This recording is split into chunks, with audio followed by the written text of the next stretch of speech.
Hi, I'm Andrew Armstrong, and today in the back office we're going to be assembling this. This is Tobbie the Robot, your adorable smart friend. And you can see it's out of the box. That's because this was an old Christmas present for me, and that's Theo there. And you got this, I think it was like 2 years ago, easily. And we couldn't be bothered to assemble it really, and now we're going to assemble it. So it looks like quite an interesting robot because it's supposed to be relatively intelligent, and you can see in the instructions it comes with a printed circuit board, and that's going to form its brain. So hopefully it'll be of some interest at the end. It's more or less like an Airfix kit in terms of its construction. It's like a massive manual. I don't know if they still make this, but it certainly seems like one of the more competent robot kits you can get on the market. You can see a couple of pieces already have been popped out. The plastic quality is actually pretty good. So what I thought would be interesting for the boys and girls at home is to see it being constructed, but I'm not going to just sit through and make everything piece by piece. We'll attack it page by page, and you'll just see as I work my way through. First we have to assemble the body module, and that has a motor, gearbox, all sorts of stuff. Fortunately, I think most of it is contained in this one bag, but I'm going to be a little bit cautious so we don't spill everything everywhere. Let's tip those out. Rather inconveniently, it seems like it's mixed up though. Some of these components don't actually go into this, and some of them are required from the other bags. I don't know the logic. Literally spent minutes crawling around on hands and knees after I dropped some pieces on the floor. However, we're back in business, so let's just figure this out. So it says put in these 3 short pieces. So I'm going to go with one in there, one in there, and one in there. That's looking pretty good so far, you can see that. And then we want to put the orange. The instructions are in a strange order, by the way. It's top to bottom, not left to right. Just be aware of that. Luckily I didn't continue. So that will go in there. And then the pink one will go in there. So this is a gearbox. And then the orange one will go on there. It looks like there's a final drive, a bit of a clutch. In fact it is, it's a slip clutch right there. You can see it's got little knobbles here that will give rather than break. Wow, that's already quite impressive. Then you're going to have a motor. But there's no gear end on the motor, so we need to put that on too. And that actually is one of the pieces I dropped. And I don't know if your floor is like my floor, but it's absolutely covered in electronics detritus. It's almost impossible to find something when it drops, because it's dropping into a pile of pieces that look exactly like this. So I'm just going to put that on. Hopefully it won't split. That's okay. It says to pull that capacitor out the way so that you can mount the motor in here. Oh. Well, the motor seems to mount in there, but there's a fair old gap, so I'll have to turn the page. Ah, okay. That motor, because it wasn't pushed in fully, wasn't engaging with that, but now it does engage. You can see it's actually sounding quite motory. So we have to put this plate on top. I think we have to push the wires through here first.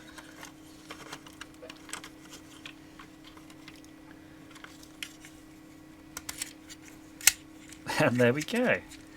Just got to add a few screws. I did see a whole pack of screws here. There's a whole mess of screws.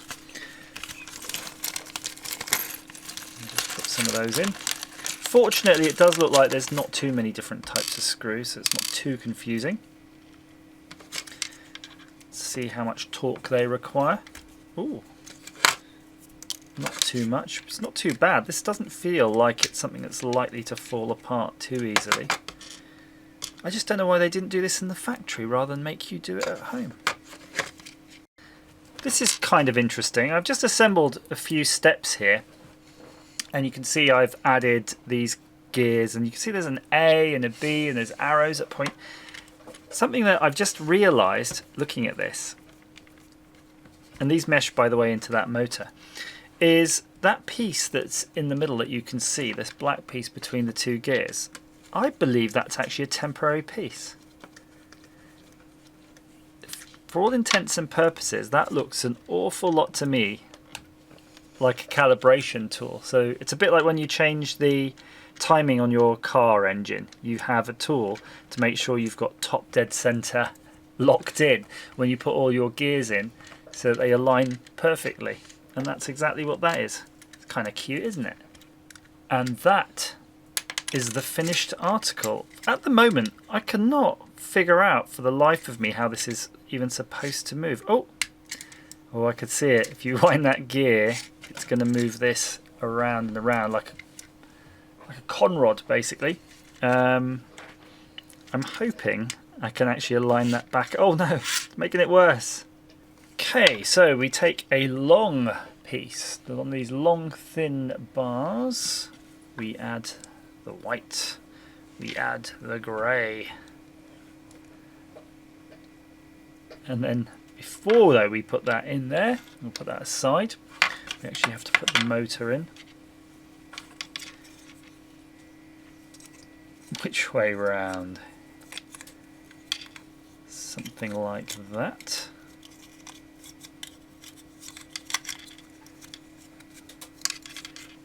And then we take our stack and drop it in right there. Look at that. Total gearbox action there. So you can see the other gearbox was mounted horizontally. This one's mounted vertically. So this one's got a few extra pieces in it. And you can see, I'm going to do a little bit of a close-up this time so you can actually see that clutch, how that works. So you've got a ring here and you've got these little detents, but the detents are on these sprung section. So you can see if you push that, it'll bend slightly. And then that fits inside that gear. So that would normally be one solid gear, but this is allowed so that when kids or something go and crank the robot's legs or arms, it allows it to slip, which is pretty cool. So now we push this in next to the other lot. Next piece. So if you're doing this, make sure if there's any burrs, you clear them off. And you're best off doing this with a little piece of sandpaper. But I've got a blunt Stanley knife here, or bucks cutter, depending where you are. It does the job pretty good too. So the reason it wouldn't work before was actually I had the wrong gears. I had that grey gear and the green gear mixed up. That's sorted now. So we push this in, and it says making sure that the wire comes out this way so it doesn't get caught, which I get that. And then bring the wire through here. That's one of them. And there's the other. And then just up through like so. We'll just chuck some more screws in there. And I believe that's all that is to that side. And looking at the pile of pieces here, these definitely seem to be the most complicated out of all of them. So I think once you've got through this stage, the rest really should be plain sailing. It's just going to be a case of cutting out those pieces from the sprue, cleaning them up, and just assembling. Now if you do have a really good set of sharp side cutters like this one here, that's going to make your life a lot easier. So I would say get hold of a set of those if you don't already have one. Looks like one last piece and we can finish the assembly of this whole section. And just to show you, it's quite neat here. It is all numbered nicely. This is a really good kit. You don't have to guess. I remember as a kid, I'd be spending ages searching for stuff on these, but they've done a great job now on all of this sort of thing. It's super high-tech compared to what it was. I'd quite like to try a model kit. I don't know if an Airfix kit is the same, or if they've improved things at all. Pretty sure last time I was in a Games Workshop, for example, that was pretty much the way it has always been. Okay, so we have that now. Oops. I yoinked the wire out. Just make sure those wires are wherever they tell you to be. So we're going to push this piece in here.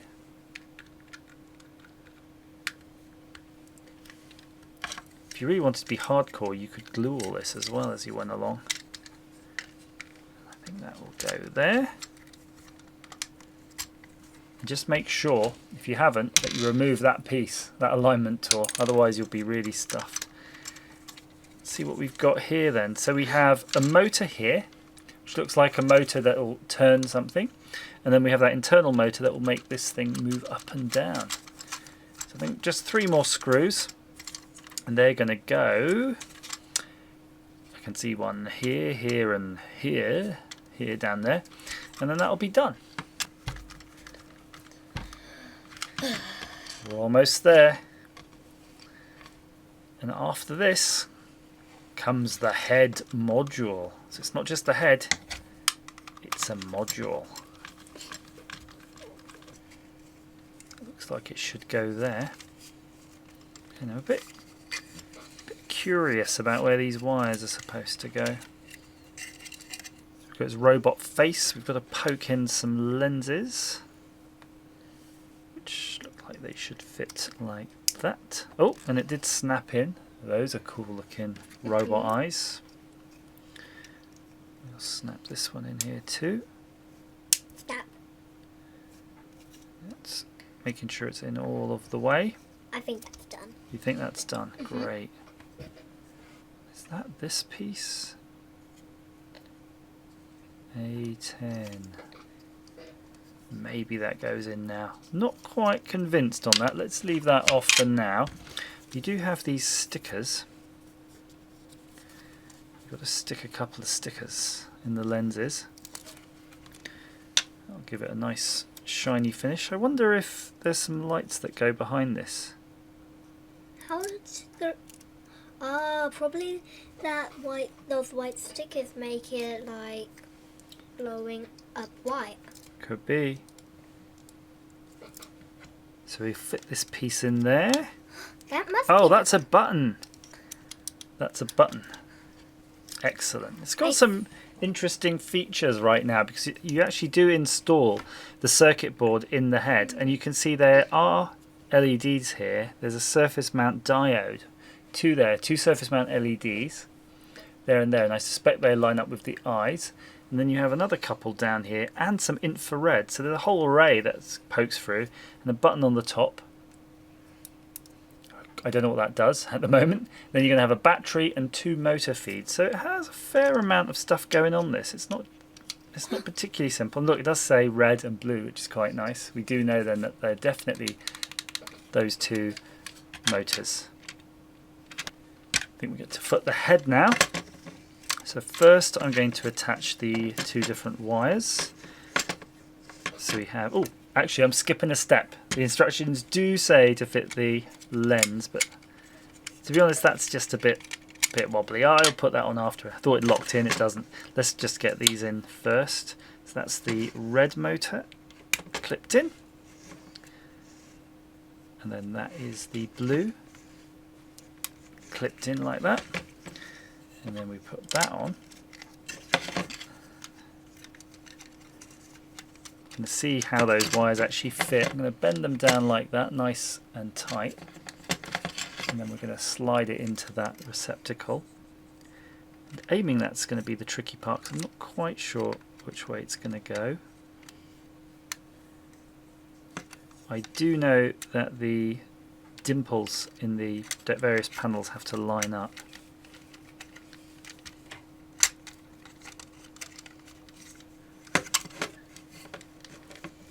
Oh, hang on, maybe that'll be easier. Yeah, I think that will be easier to put them that way. I think that's about it. Except when you need to use that piece now. Oh, I've made a mistake. The instructions actually explicitly say this is wrong. You're supposed to be aligning it in straight like that. So it's got a little bit of a sun shield there. Okay, that makes more sense. At least it fits. I'm going to guess this wire should go through here. This wire should go through here. There. Time to fit the battery pack. Interestingly enough, it looks like the battery pack lives right inside it, but it's like part of the assembly. You'll shut the head on it, like it's its permanent brain. So that will plug into there. I'm kind of a bit curious what's going to happen now. Is it going to start functioning? Oh, I saw that. It did briefly flash up there. Okay, well, that's probably a good thing. And then we route the wire through in the same way, along with the motor wires. But this time, the red and the black wire goes through and the battery pushes in straight on top. So we end up with something a lot like that. I already prepared a few pieces so that we can finish the head. So first things first, I'm going to get a screw ready just because it looks a little bit fiddly. No, don't want to have to spend time catching that screw. Is that we put this piece on the top of the head in, and you have to make sure that it's the right angle so you get a nice smooth curve. If you put it in the wrong way, it should be pretty obvious you've got it in wrong. So flip it round if you've done that. That's good. Oops, I was going to say that's good. That's terrible. I got it in wrong. Okay, now that's good. And then we push this through.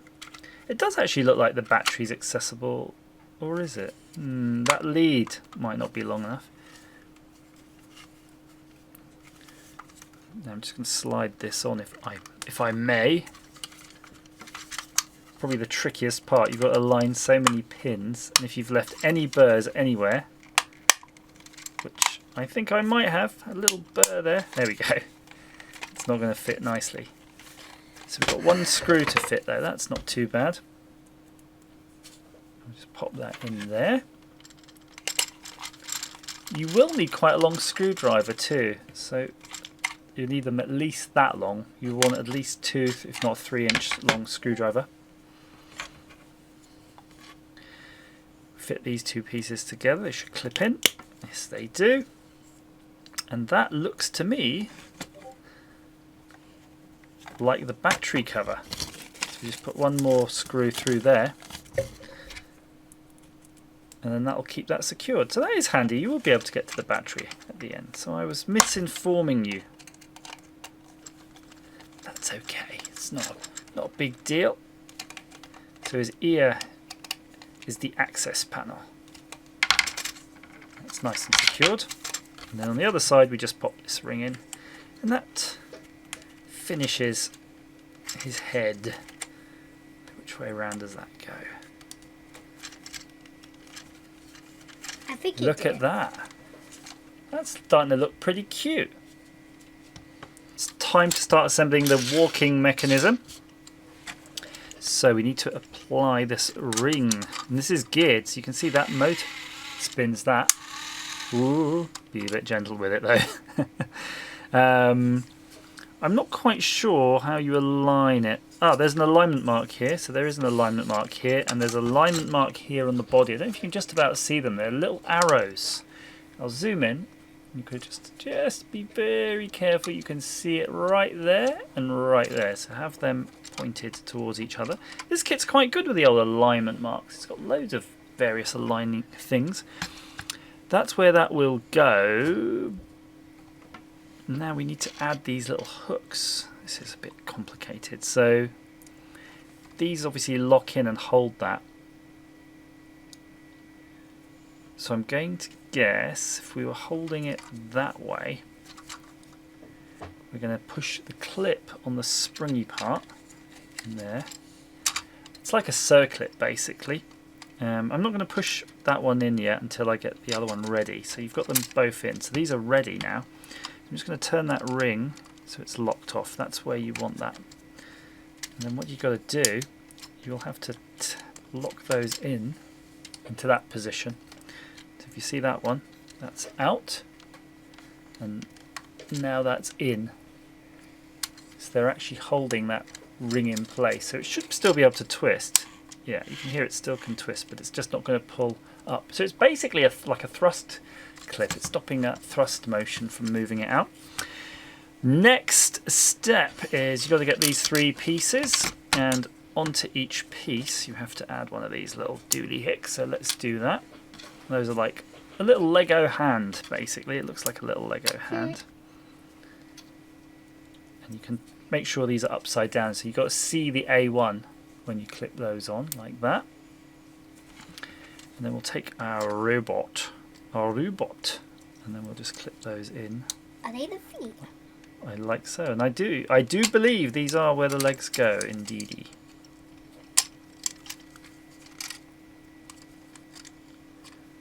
And that's the third one.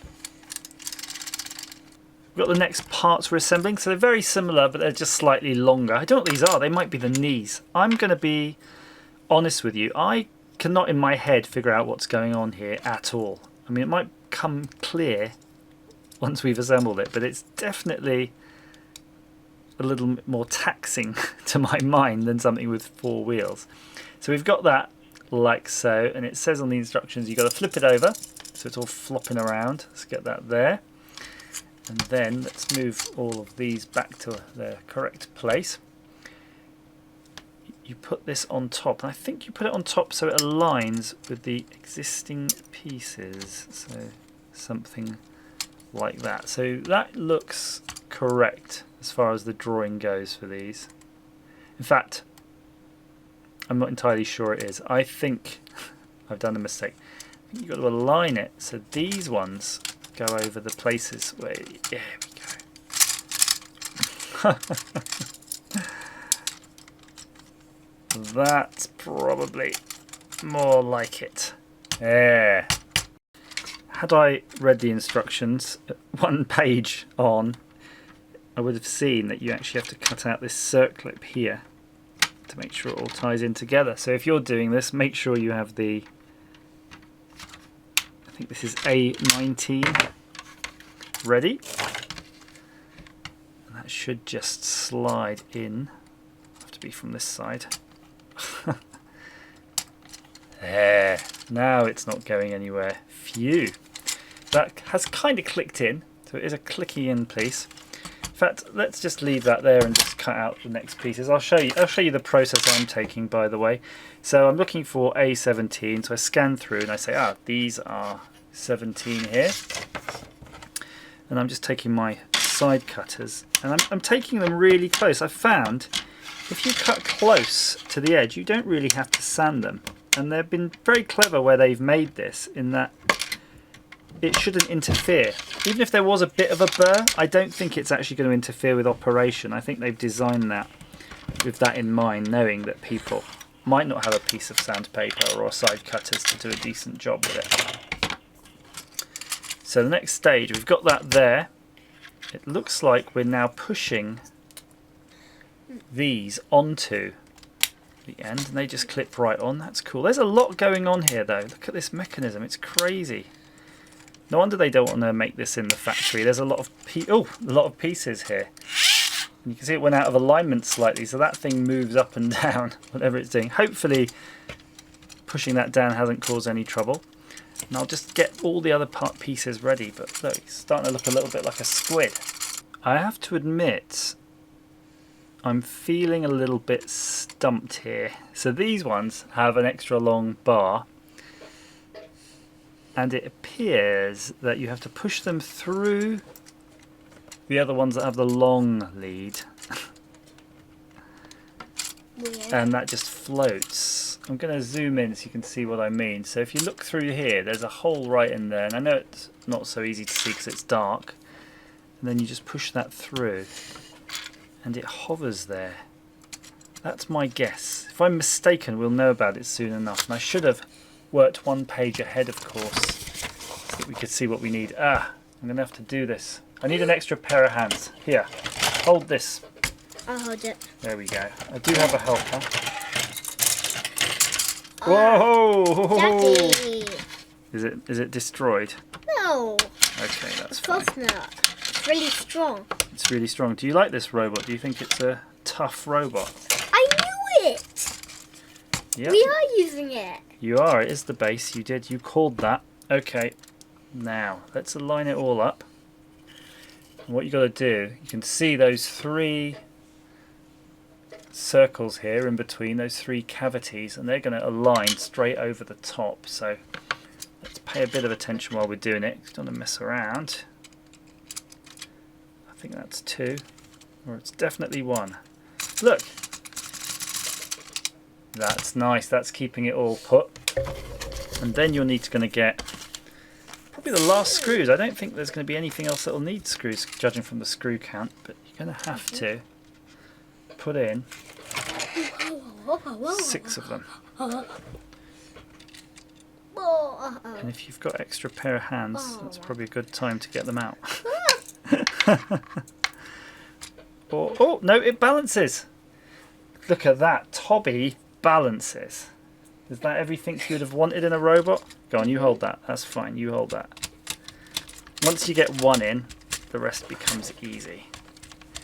And what I'd advise, if you're screwing this at home, start with, say, that one, like we've done there, and then put 1 in immediately opposite. So if you can get 1 in straight opposite, that's really going to start holding that plate for you, and it'll just get easier and easier. If you go linearly, it's still going to be quite floppy until you get round to the other side, but this way you can just start filling in the blanks, work your way around. Something I'm noticing about Tobbie is that he has an awful lot of legs. He's got at least 6 legs by my count. So we're just putting on his feet. It's really cool. If you like anime, this is definitely a Ghost in a Shell robot. It's just a case of clipping the legs on now to these joints. Oh, this is going to be creepy. I think he's going to walk like a spider. That's what I'm talking about. It's like a Minecraft creeper with 200 legs. A creeper robot. Yeah. Looks, because of each joint is slightly different alignment. Some are up, some are down. I think, guys, it's interesting to think how this must actually work. But just through the gyrating of that center motor, that gyrating motion, remember I said it was like a crank?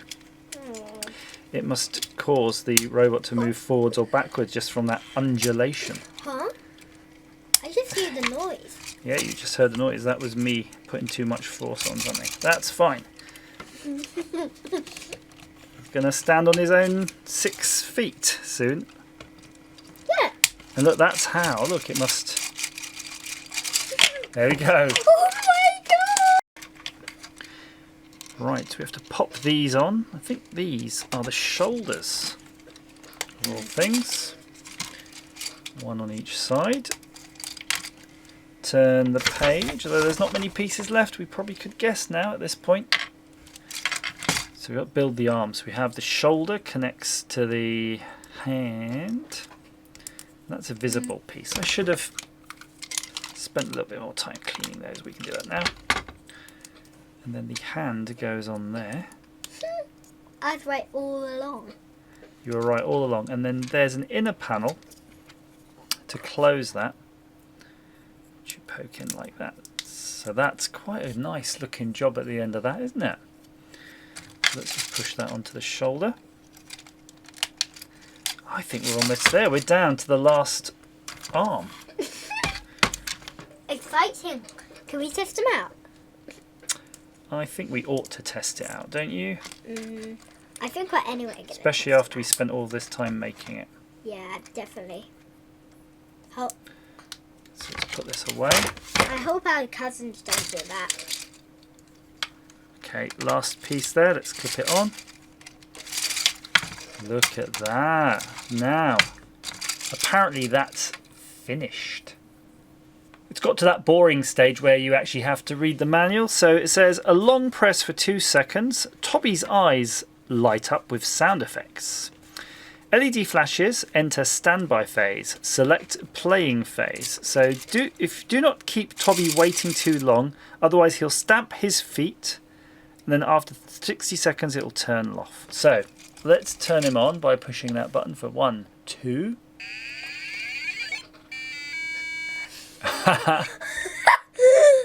That's actually pretty cool.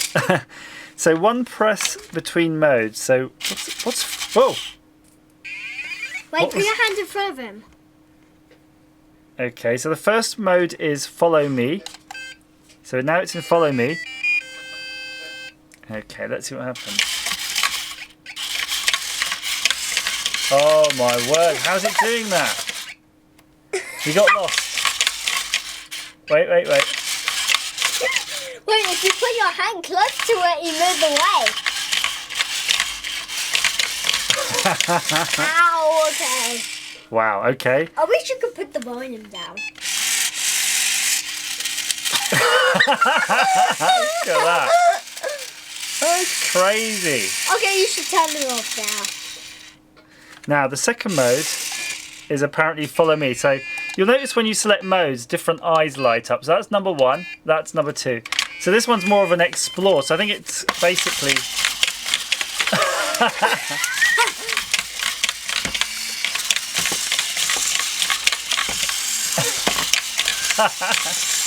It's like a Hoover. It's like a Hoover. Yeah, it's a bit like a Hoover in that it's trying not to walk into obstacles. So let's have a look then. And then there's a long press is the power off. So I think that's pretty cool. That's a lot of fun, isn't it? That is an absolute lot of fun. So there's a troubleshooting section if you should need that. But I think if you follow this step by step, you'd be okay. Challenge Tobbie, you have explore mode. So that's like going through an obstacle course where he's detecting it with the infrared. So what's happening, by the way, it's firing out 2 infrared beams from these 2 inner ones where it's receiving them on the outer ones. So it's balancing the 2. So it's measuring how much signal it's getting back on this side and how much signal it's getting back on this side. And depending on how you're moving your hand, that's adjusting the amount of signal, and it's making that decision to turn to probably, let's see, if you have it like that, if it's turning away, it's going to be turning towards the weaker area, away from the strong signal. And then if it's the follow me, it will be doing the opposite. So I think that is actually a lot of fun. So I guess I need to give this to its owner to play with. Would you like this now? Yeah. Great. So after 2 years, you can have it. And thank you for watching at home. And as ever, keep on trucking.